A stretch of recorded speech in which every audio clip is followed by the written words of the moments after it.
Coco, don't hit me. Put that down. Stop. Can you just stop? Oh my gosh, come here, right now. No, it's okay, honey. Don't cry. Coco, damn it, put that down. Get that out your mouth right now. Girl. Welcome to the Mom and Autism Podcast.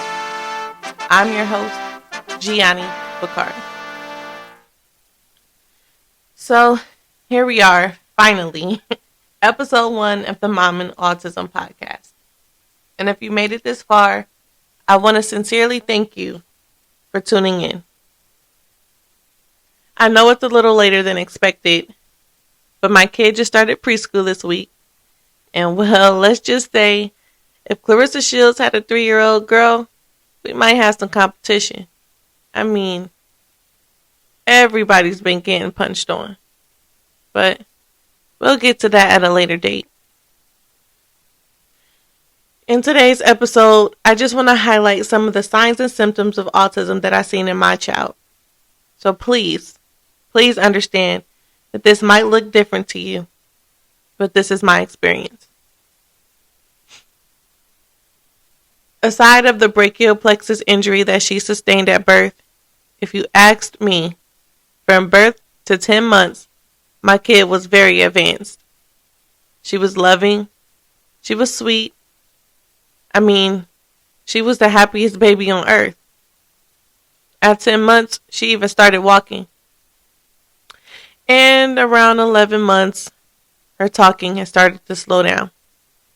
Like the speech, the babbling were regressing, and I really didn't pay attention right away. But when she stopped repeating bitch ass, bitch ass, bitch ass after my little brother while he was on a video game, I kind of figured that something was going on. Then she started rocking back and forth.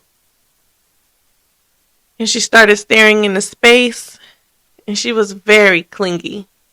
Like, she did not want to leave my side, and she didn't want to go to anybody else. We lived with my parents at the time, and my mom was watching her while I went to work. Well, I guess my mother and my sister, aka Dr. Google, must have been doing some research, because all of a sudden, my mom mentioned the word autism. But we will also discuss this in a later date in the episode that covers the denial stage. I couldn't understand what was going on. I had been answering all of the milestone questions at the doctor's honestly. The doctor didn't say a word about regression or anything.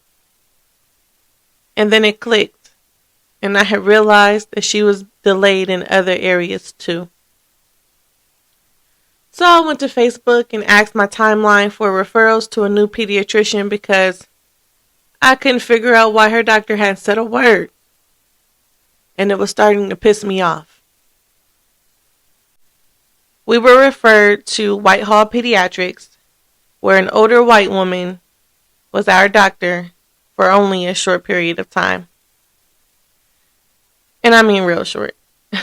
By the end of our first and only visit, she was telling me that I needed to get my daughter evaluated for autism. So, unfortunately, that doctor told us that she was retiring, so we went back to Children's. But this time, I asked for a black doctor. And before anybody gets uptight, yes, it is factual that sometimes a white doctor just can't tell a black you about you. And that's okay. I mean, it is what it is. But anyway, she immediately addressed the milestone answers. And by the end of our first visit with her, we had 5 referrals to get the process started. So thank you, and a big shout out to you, Dr. White. I already wasn't getting any sleep because I had just become a new mom. And now, with all these appointments, I was really exhausted, restless, and overwhelmed. The appointment that I dreaded was the evaluation for autism that we had in January of 2023. At that time, my kid was 1.5. Of course, by the end of that visit, they diagnosed her with autism, speech delay, and global developmental delays. We couldn't get in the car good enough before I was in a puddle of tears. My husband, who happened to call right when we were getting in the car, that conversation, it was like there was nothing he could do or say to console me in that moment. I was devastated. I cried for hours, and I felt like my whole world had turned upside down. I was angry. I was hurt and heartbroken for my kid, but I was angry. Angry at myself and a whole list of others. I had been taking care of quote unquote regular kids forever. But at this point, it seemed like my motherhood and my parenting had started all over, and I had no idea what to do. I was in shock, disbelief, and extreme denial. Boy, denial is a real motherfucker, especially when it comes to autism. Later down the line, she started spinning and hand flapping, and she's developed some kind of high-pitched vocal stem.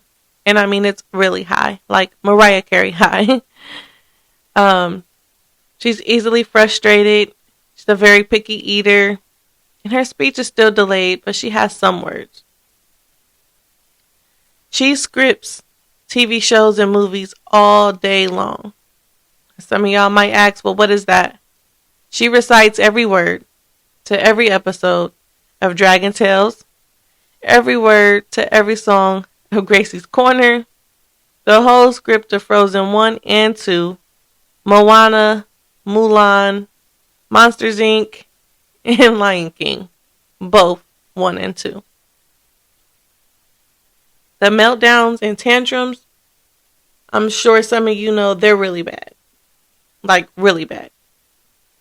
She throws herself to the ground and will lightly but intentionally bang her head. And she knows it hurts, so she's cautious when she does it. Like, she'll go and take it slow, but like, hey mom, I'm about to bang my head. But I'm confused because she still does it, even though she knows it hurts. She pinches, bites, and hits like a grown-ass woman. People think I be exaggerating until she pinches them and it bruises, or she open-handedly smacks the shit out of them, and then they're looking at me like I didn't just tell them, give her some space. Then you have the very common way that she plays with toys. She stacks and lines up similar objects, including every hairspray bottle in my bathroom. She loves the wooden Montessori bead toys. So much so that she sleeps with one in the bed. And it's a big one. And of course, she usually plays by herself. Some of you may have noticed some of these same symptoms that I'm talking about and thought, my kid is just a late bloomer. And that's okay. After a while, I thought the same thing.